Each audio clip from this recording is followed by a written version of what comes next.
Hey everyone, thanks for joining us today. We're going to be talking about the do's and don'ts of technical hiring for the post COVID world. Joining our marketing head, Sai Krishnan, is the senior technical recruiter at Fujitsu, Valerie Rothlin-Fenton. Valerie, we're so glad you could make it. Thank you so much for inviting me. The pleasure's ours, Valerie. I think we're good to dive in, so over to you, Sai. Thanks, Damin. Firstly, thank you so much for joining us, Valerie. This is something that we've been wanting to do for a while. This is a topic that's been on, our minds for a while, and we needed somebody like perfect to come and talk to us about it. And I'm glad you're here. Thank you so much.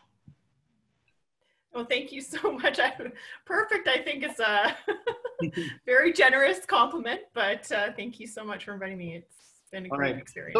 So let's lay that out for our listeners also, Valerie. Let's start with a bit about yourself and your role and what you're doing right now with Fujitsu. For sure. So I actually got into recruiting by chance, but it has become quite a rewarding career for myself. I actually started my working life in healthcare specifically, spending 7.5 years in dietetics, hospital nutrition, basically, and then moving later on into quality assurance, specifically within Germany for palliative care.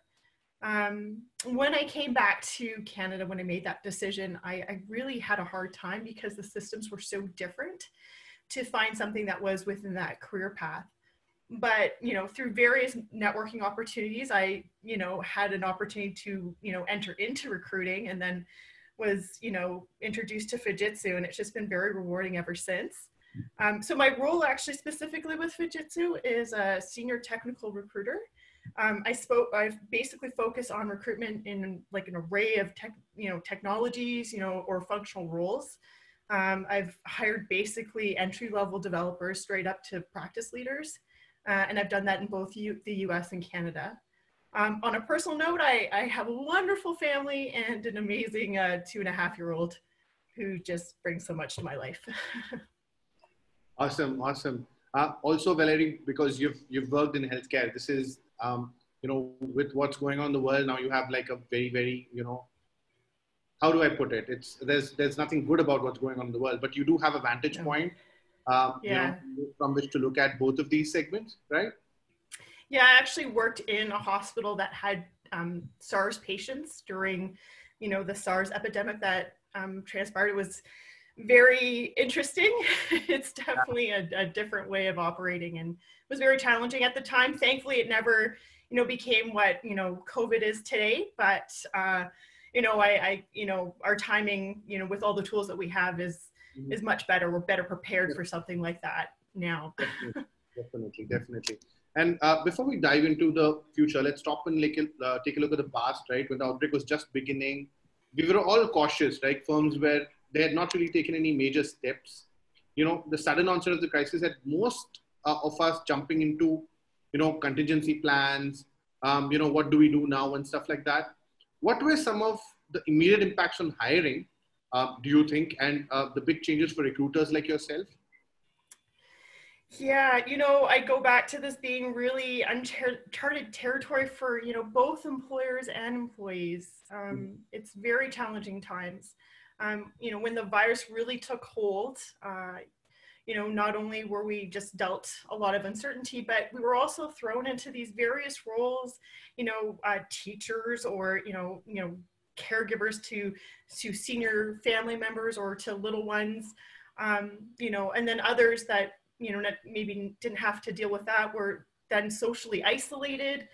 So a lot of this uncertainty coupled with those factors had just made everything so difficult for everybody. For employers, they've seen a slowdown, and we've seen it too, in many sectors, making forecasting and planning quite challenging. But, I like to think of things in a positive note, and, when one door closes, others can potentially open.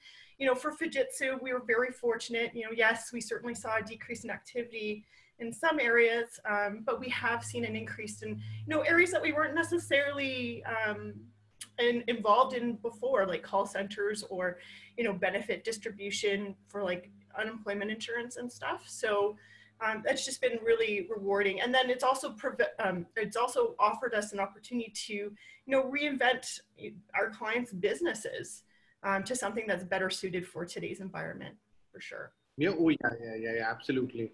I think, having to adapt is sort of one thing that, is a constant throughout the conversations we've been having, right?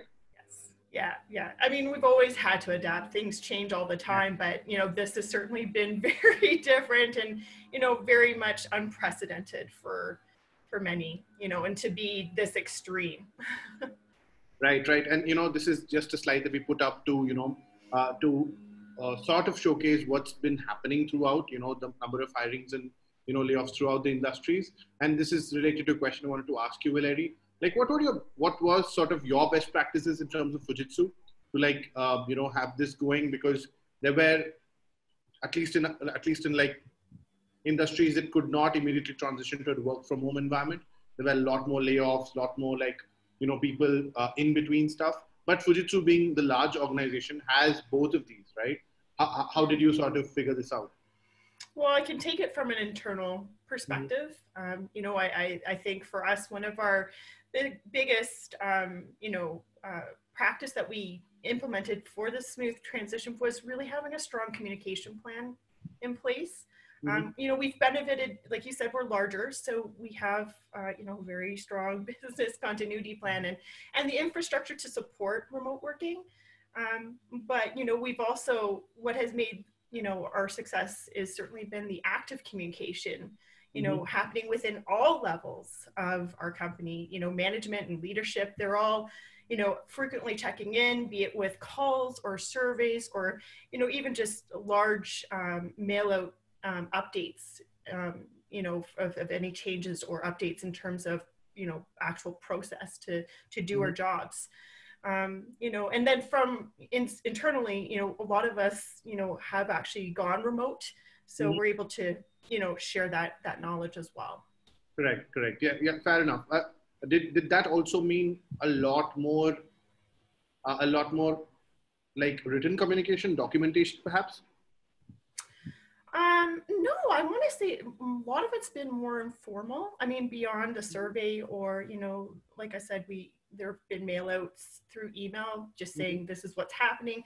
This is our response to it. Be it allowances for time cards or, for if anyone gets sick or anything like that. But yeah, no, it's certainly, most of it's been very informal, and I think it's appropriate given the climate. Absolutely.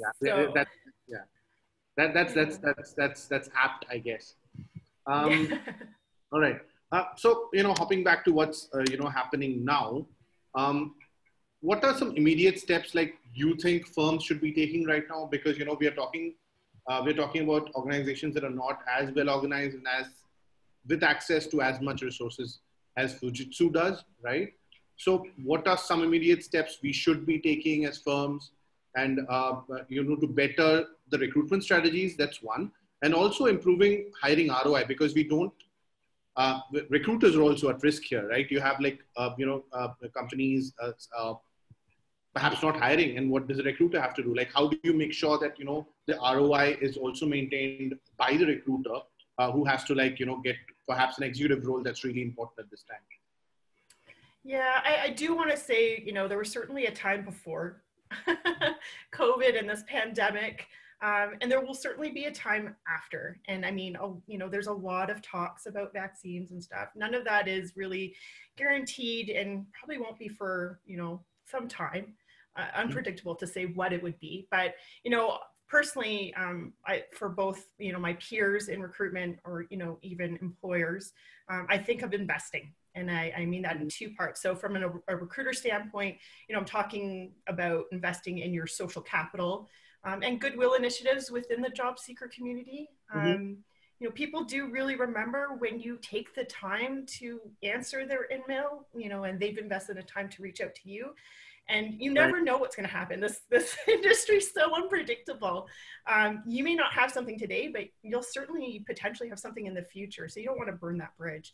And people will remember, those that have actually taken the time to, answer their email and, you know, try to give like helpful tips, even if they don't have anything at this point. Right. So, you know, I really think that, you know, not losing sight of relationships and networking from a recruiting standpoint and investing in your own social brand and your own personal brand is essential. Now, you know, for employers, you know, I still think of investing, but maybe, and maybe not necessarily in the literal sense. So, you know, maybe not, if you don't have the financial means to invest in, you know, maybe some new technology or anything like that, but invest in things like your, you know, social media strategies, or, you know, invest, you know, in the well-being of your employees. You know, they're your greatest asset. You know, and then also invest in creative strategies, you know, to work with your clients. I mean, everyone's kind of in this unknown territory, and, you know, not a lot of people have money to spend at this point, but, you know, there are ways to maybe look outside of spending money to address client concerns, and just kind of share that knowledge with them. You know, I think it's also really important to think, you know, about being proactive and what would be effective in this kind of new economy, I guess. And also, you know, maybe even internally look and see if you can do something better to create efficiencies. So, you know, again, that's great points. Great points, Valerie. This is something that, you know, that I'm not a recruiter, right? So I don't immediately get, but you immediately understood, you know, the answer to that question would be, you know, as we've put on in the slide, empathy, right? You've got to talk to people and like figure out, you know, what they're comfortable with, because there's tough times for everybody, you know, figure out how you can help them in whatever way you can, right? And go from there. Yeah, 100%, 100%. Yeah. All right, folks, before we move on to the next question, like, you know, we wanted to like run a poll. You know, the question, it's just a very simple question for recruiters. What are some of the challenges you foresee, you know, in recruiting moving forward? And we just wanted to get your, you know, answer on that so that we could perhaps talk about that later in the conversation. So if you could just answer the question, like it's right there on your screens. What do you think are going to be your top challenges, you know, going forward? Could it be time to hire, integrations, dependencies, you know, monitoring, whatever, right? We have these four questions. We have these four choices. Just pick them up, and we'll try to like have a look at that later during the conversation. I'll just give you a second or two to like fill that up.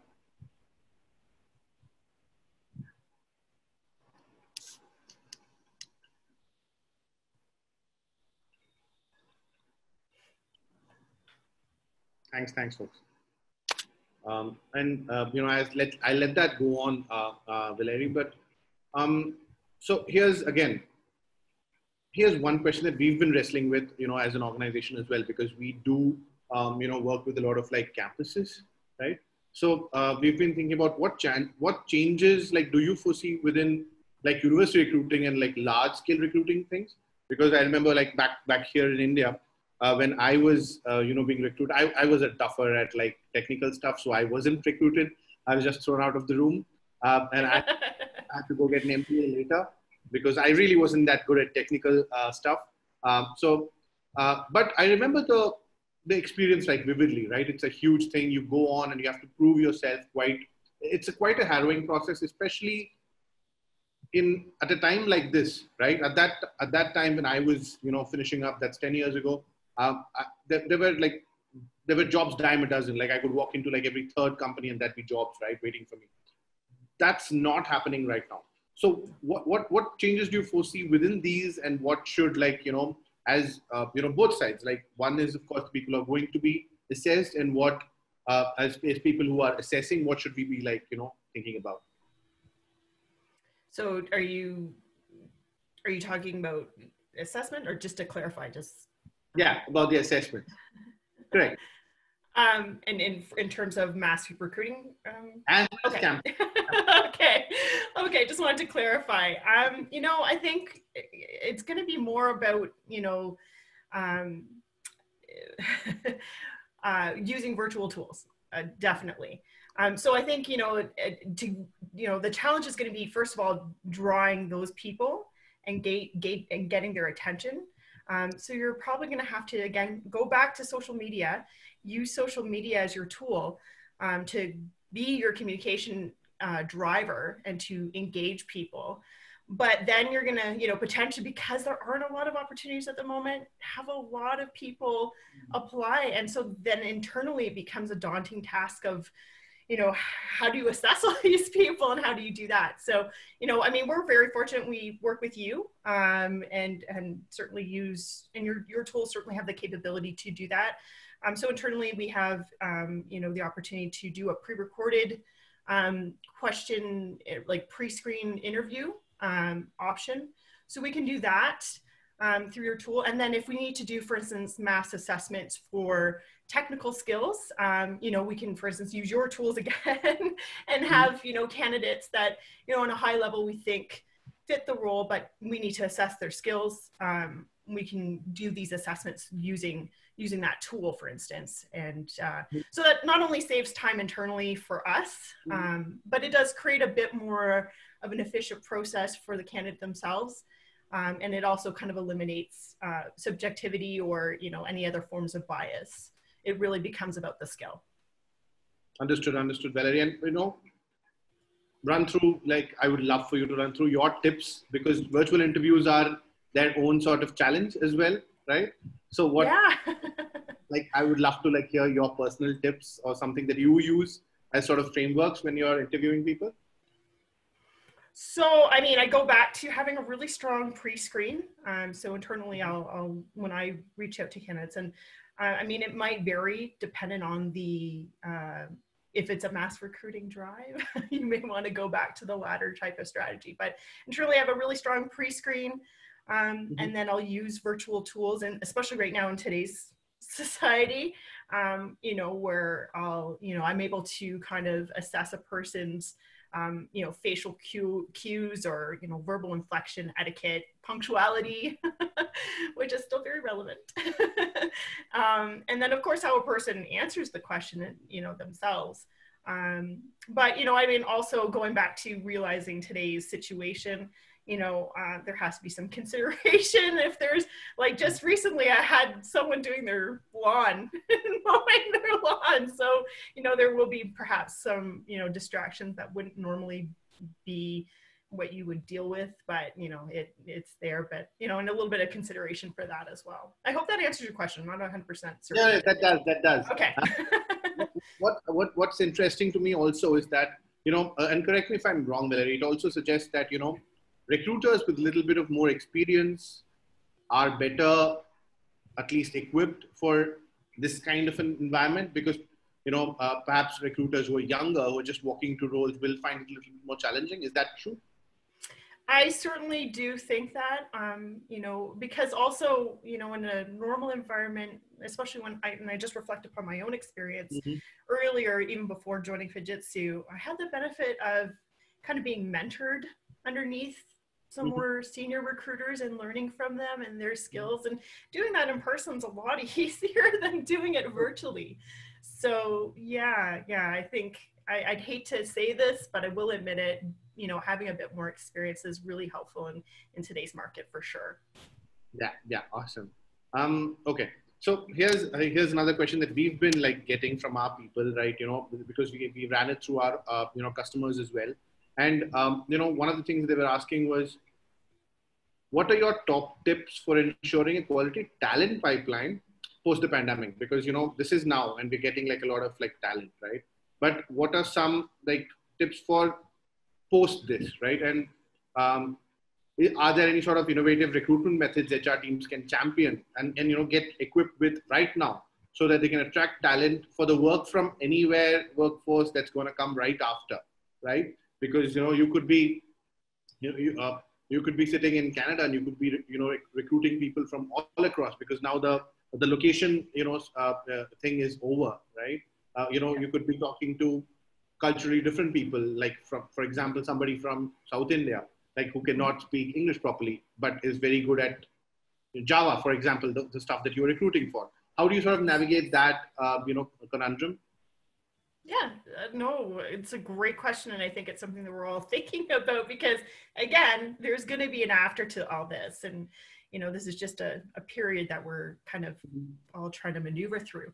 I kind of think to myself, communication and interpersonal skills are key in this success. Mainly, so from, again, reflecting back to being a recruiter, engaging with your internal partners, so that you can, be proactive and understand if there are any upcoming needs, or if there's anything that's within the sales pipeline, so that you can be better prepared to, deploy your own like tools, for instance, like hotbooks, or, be it going through your own network, or, if there isn't someone within your network that comes to mind, doing a proactive posting of some sort. This is just going to help reduce that recruiting cycle to engage talent a lot faster. And this also gives you the opportunity to engage, that decision maker, to provide, your valuable insight and market knowledge, just to make sure, because sometimes that happens, the requirements themselves are not necessarily realistic.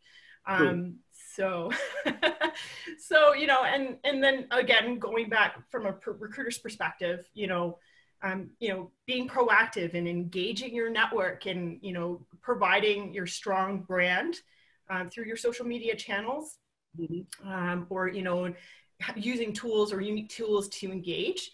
And then just going back to that unique tool component, there's so much to our disposal, and a lot of it actually doesn't cost money. So, for instance, there's like Google Hangout, Twitter, Reddit, GitHub, OpenStack, WhatsApp group, depending on your comfort level. And of course, there's the traditional LinkedIn as well. So I don't want to, it's a very important tool.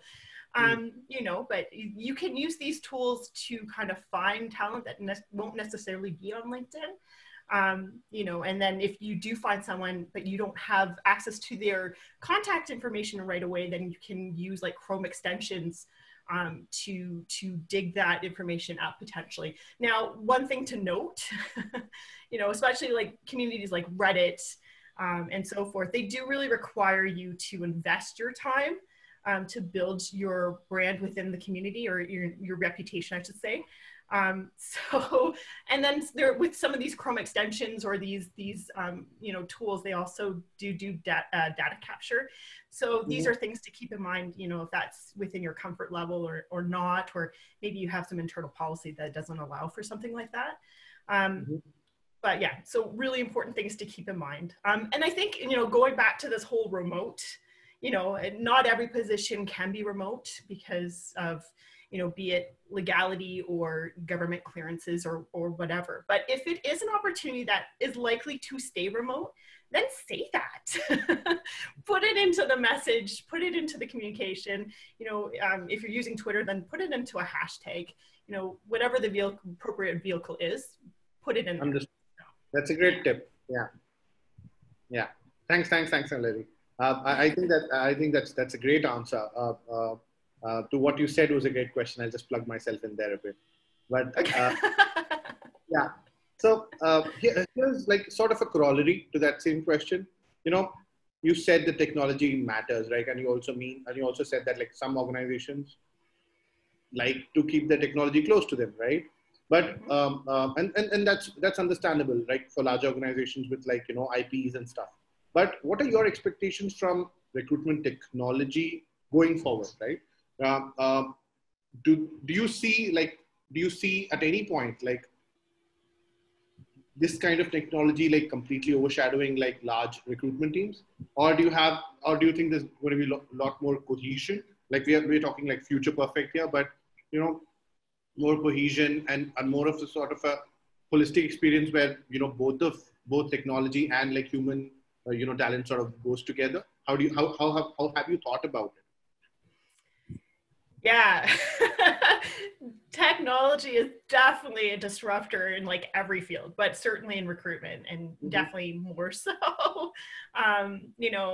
especially with the ever evolving technology and, AI advancement that's out there.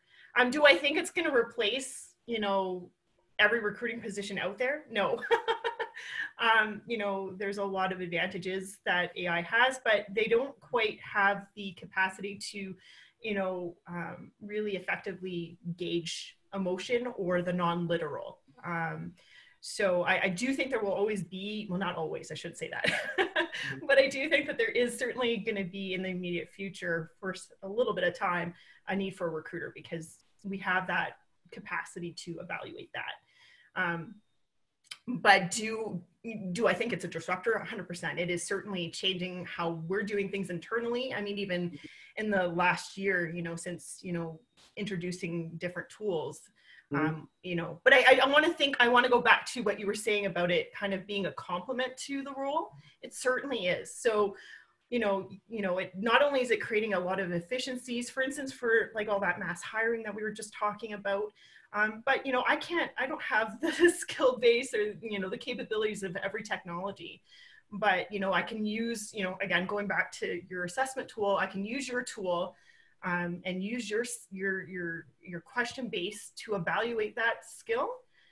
So not only is that actually creating a better experience for the candidate because it's becoming a more relevant interview process, but I'm also giving my internal, partners or hiring managers more relevant candidates. So I like to go back to that cohesion, like we're working together. It depends, right? I don't think you're going to need huge teams because you're complemented with technology, but it's not going to replace the industry itself, at least not in the foreseeable future, I think. Right. Both the answers, Valerie, I'd just like to sort of like paraphrase them because, there's a lot to take away here. One really interesting comment you made was that LinkedIn was old school, right? But it's appropriate. It depends on what you're recruiting for, right? You're right. But I find that really interesting because LinkedIn is not all that old, right? But in terms of recruiting technology, right, it's definitely come a long way, right?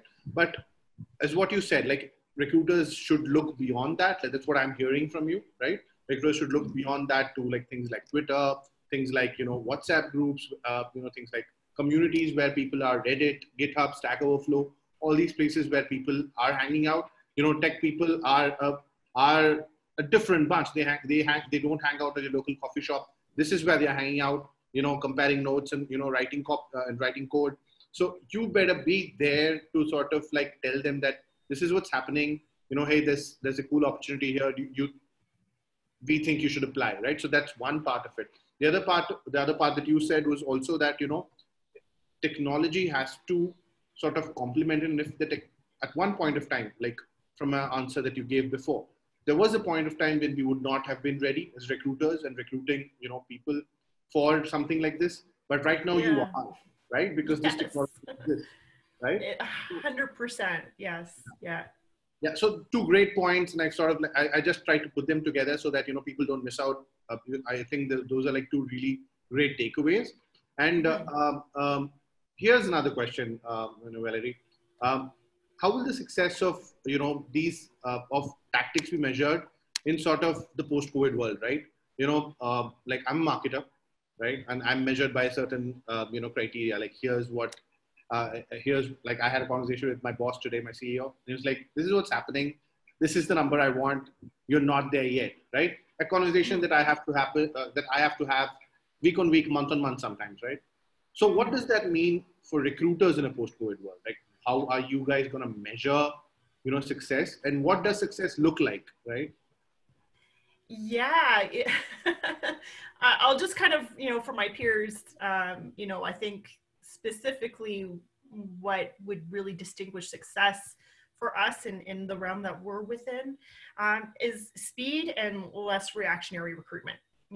I really think that would define success in a post-pandemic world.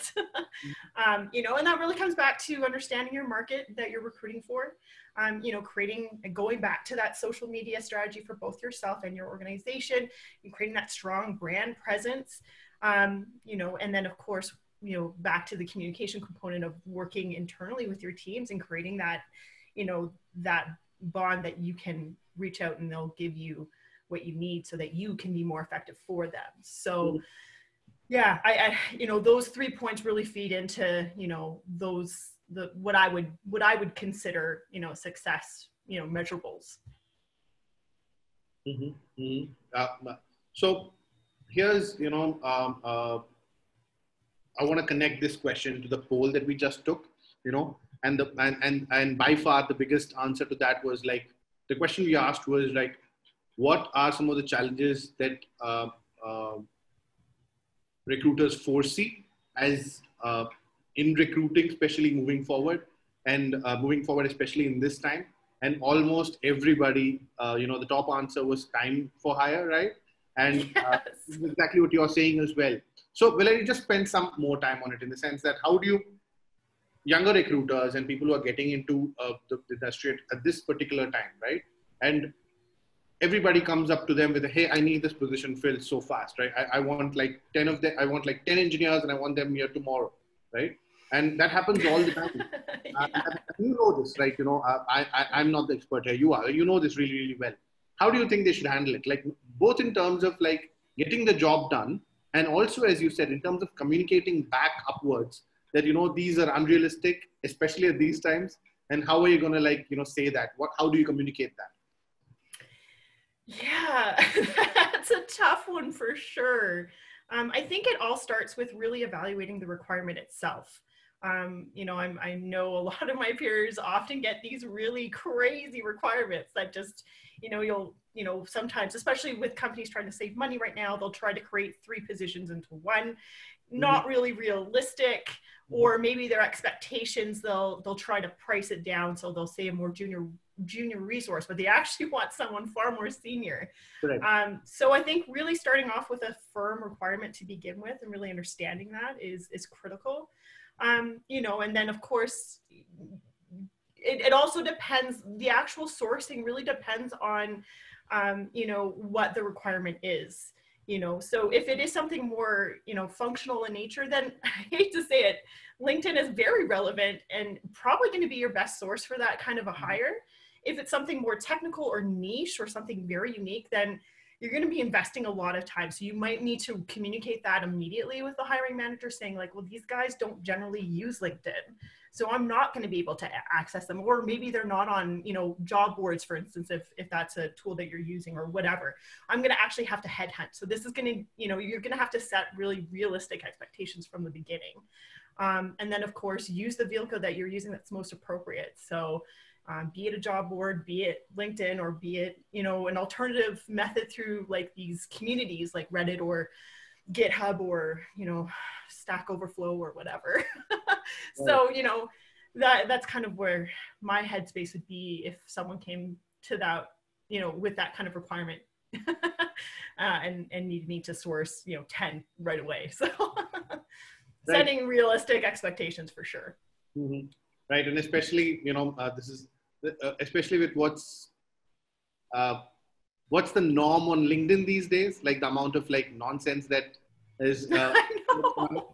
yeah. And I think that, we've all become so accustomed to LinkedIn's noise, like, and especially, recruiters, I've seen like my organization's recruiter, she flips through and says, this person, no.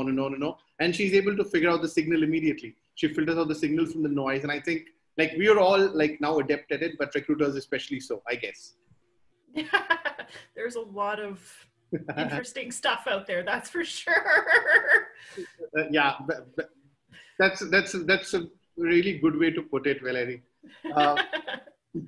All right. So, we've run through a lot of stuff. Thank you so much, Valerie. We've run through like a bunch of stuff very fast. And, we have, I think, a couple of questions. And to anybody else who's, wanting to raise their hands, the reason that we have like made this really crisp is because we want to answer questions here and want you guys to ask based on all the stuff that's been going on. So please do. I think there's a bunch. I'm unable to open them. I mean, do you want to like take a shot? I don't know why I'm not able to open them on my screen. Yeah, sure thing. So we have a question from an anonymous attendee. Yep. So what are your best practices to ensure diversity and inclusion while hiring remotely, Valerie? Wow, yeah, that's something that we're actually really looking into right now, especially I think it's going to be a huge focus next year to have more women in leadership, which I think is going to be really cool. Um, First of all, I go back to the posting itself and including that inclusion text within your posting, to really encourage that. And then also really engaging through your social media channels, and sharing, be it content that would be inclusive. We're, at Fujitsu, we're actually, I think, what was for the LGBT, oh, I feel horrible now. I don't know the acronym 100% myself, but we're one of the top companies, for inclusivity for that group. And we actually share that messaging within even our day-to-day emails, within our heading. So if you are, recognized for anything like that, in that inclusive nature, share that within your actual messaging itself. I hope that's helpful. Right. Oh, okay, so we have a lot of questions And coming we have up. a bunch of questions now. Damin, let me go with this one. And because, this is related to what I was talking to Valerie about. So, Garima's question? Garima's question, yes. Correct. Garima's question is, if you're recruiting for senior leadership level roles, right? Would you still say LinkedIn is old school? Garima is a serious professional, and she's working, and she says she works on, LinkedIn referrals mostly when it comes to hiring leadership level roles. So she does depend on LinkedIn a lot. Do you have any other channels that you could suggest for hiring at that level? Like we're talking like yes, CXOs and executives. 100%. And again, I think LinkedIn is very valuable for those senior leaders, leadership positions or very functional positions. So please, when I say LinkedIn, I use LinkedIn a lot. So please don't think that I'm a hater. I really am not. But I think referrals, even internal referrals. And, if you have internally a program that you can really celebrate that, we internally have like a referral bonus that will pay out. And it's not just for senior leadership, but, for various levels. And it just encourages participation from your internal employee base to share, vetted candidates because they've worked with them before for these positions. So, LinkedIn is super valuable for those type of roles. So please don't think that I am a hater. I'm certainly not. But I do think that referrals or another way to, depending, if it's a project manager, this wouldn't necessarily be like a director level or anything like that. I did have a stumbling block in the past with project managers. So I joined a meetup group specific to that location.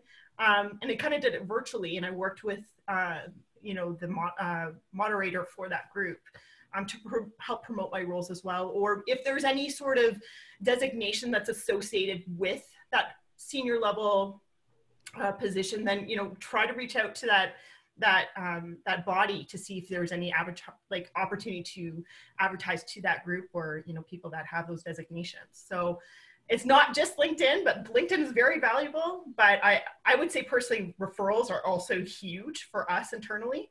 But there are other unorthodox ways to find these people too. So just again going back to what you need and are there other ways to get these people too. Understood. Damin, and before we go, Gina just wanted us to point out the LGBT. I'm so sorry. Gina. But again, and thank you, Gina.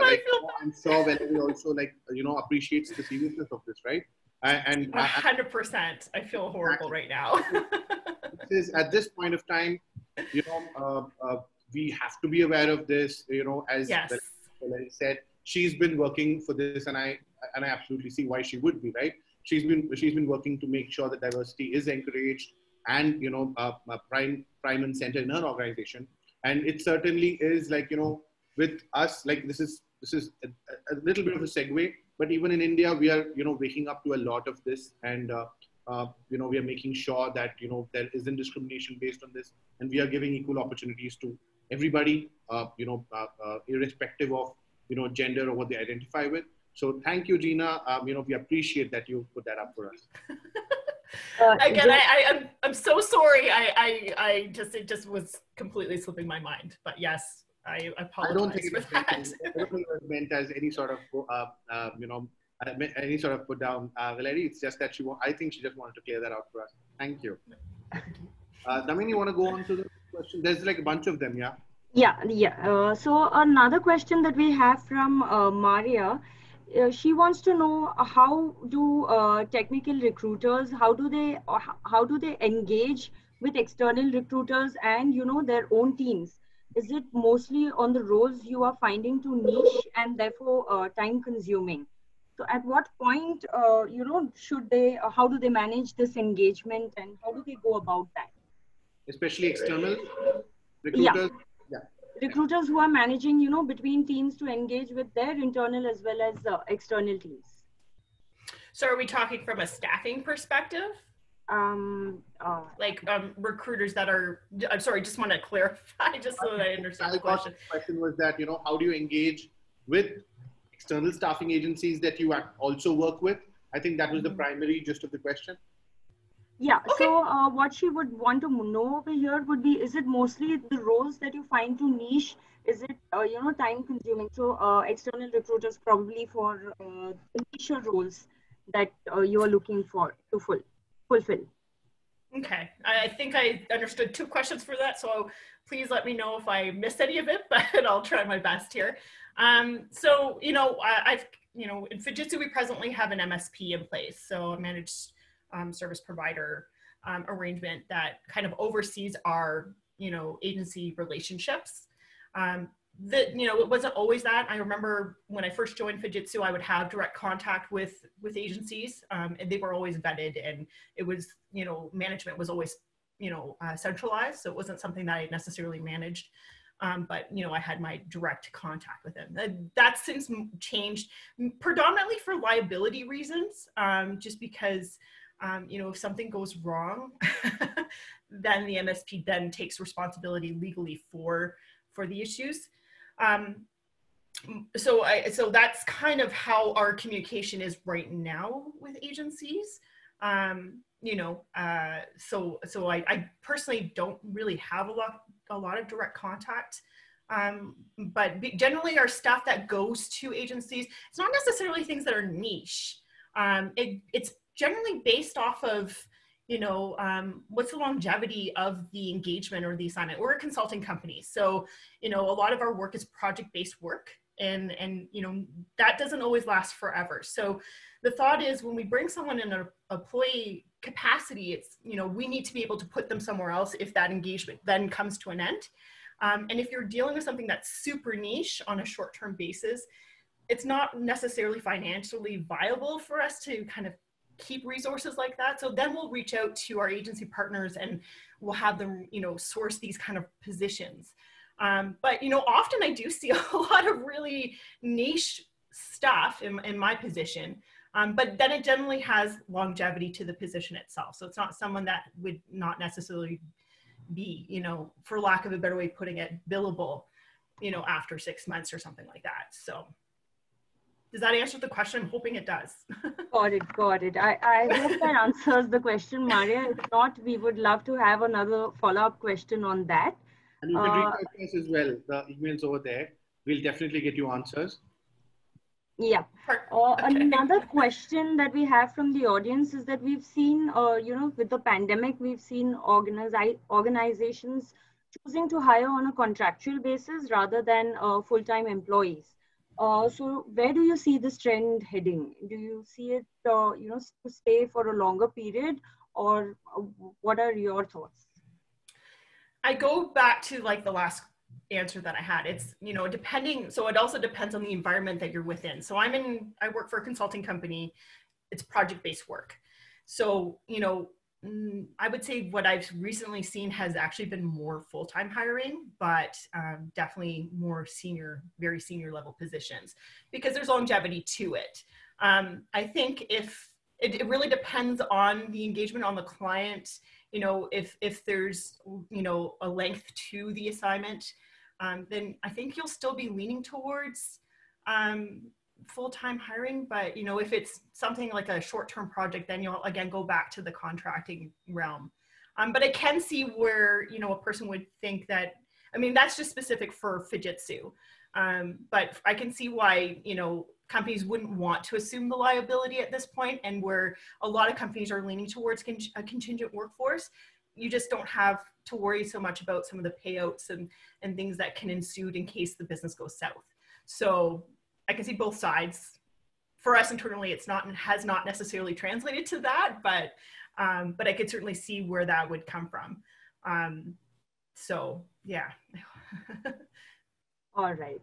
I do have a follow-up from Maria. So she did want to let us know that it is about, dealing with your external agencies, and recruiters don't normally prefer that.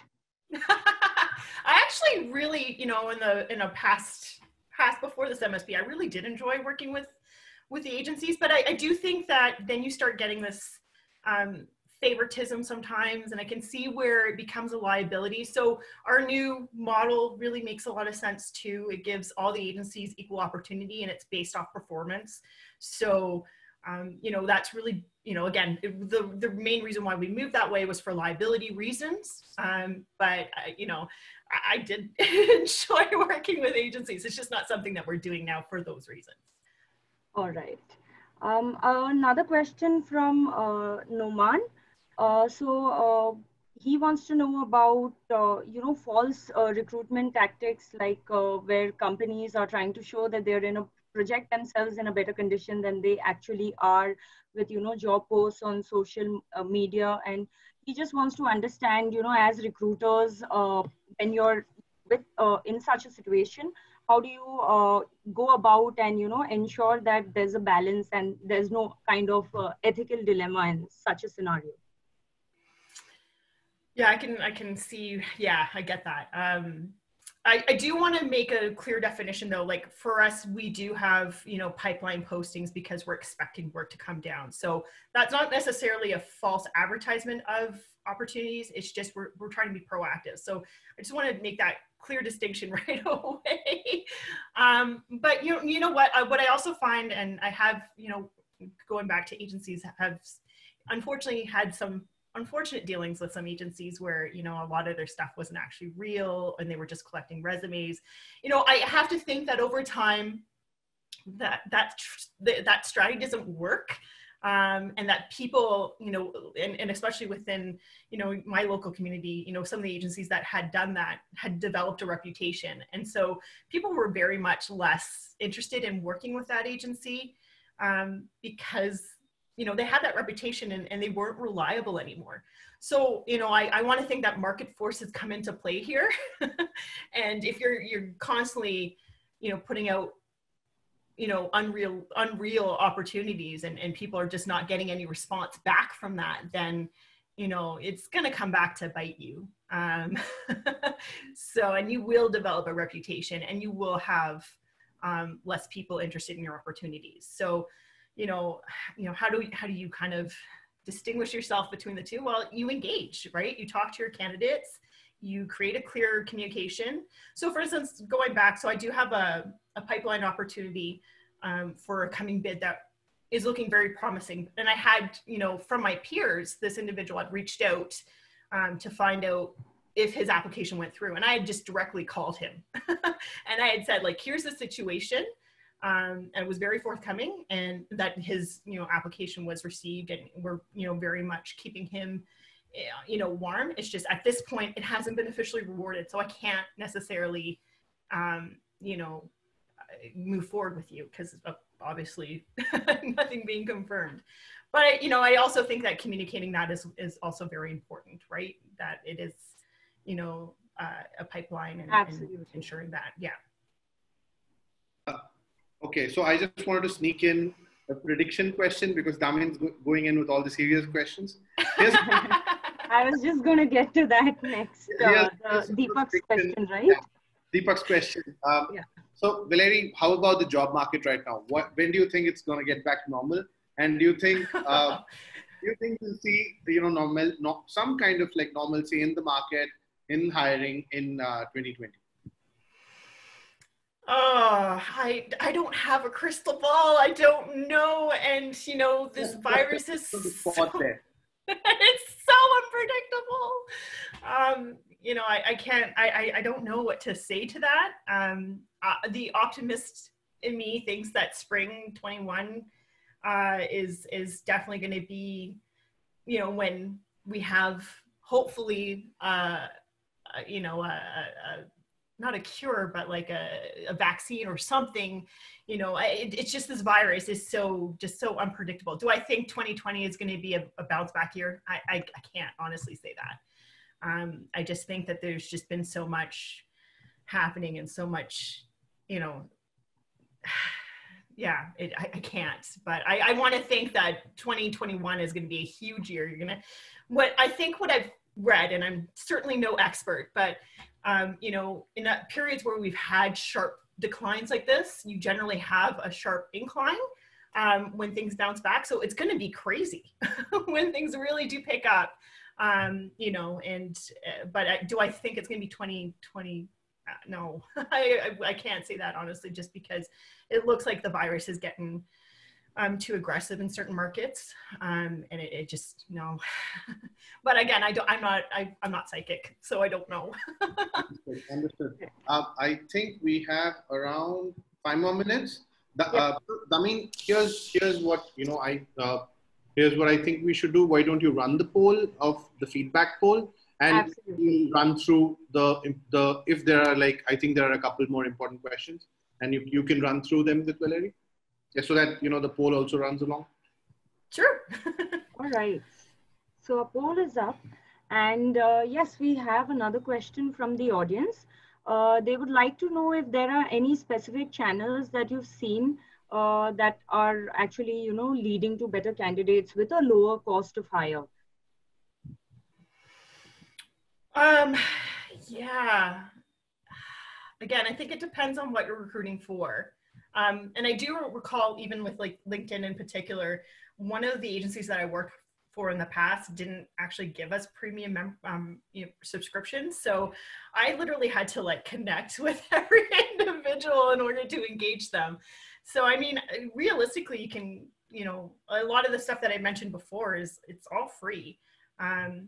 You know, I still think that LinkedIn is very valuable as an actual recruitment tool. It tends to give a lot of success and draw, you know, you're able to capture a large market that is specifically looking for employment. You know, maybe it's passively and maybe they're not looking right now, but they're actually engaged in that because of, you know, career development and so forth. I find GitHub, you know, for, you know, very niche technologies. Yeah, like, yeah, and niche profiles is a great avenue because it is a community based off sharing code and material and insight. And so you'll have people that, you know, aren't necessarily into these mainstream sort of social medias, you know, for whatever the reason may be. But, you know, I did, when I was doing some work for a client that really wanted specifically very niche technologies, GitHub was invaluable for a lot of my research and for tapping into a base, you know, which generally had a very small pool of people globally that had the skill to do it. So that's just been my experience. All right. Thanks a lot for sharing, Valerie. I think, yeah, so we have another question. What are some common mistakes that recruiters should, you know, avoid while they are while they're working on bulk hiring or mass hiring, if you would say? Oh, yes. I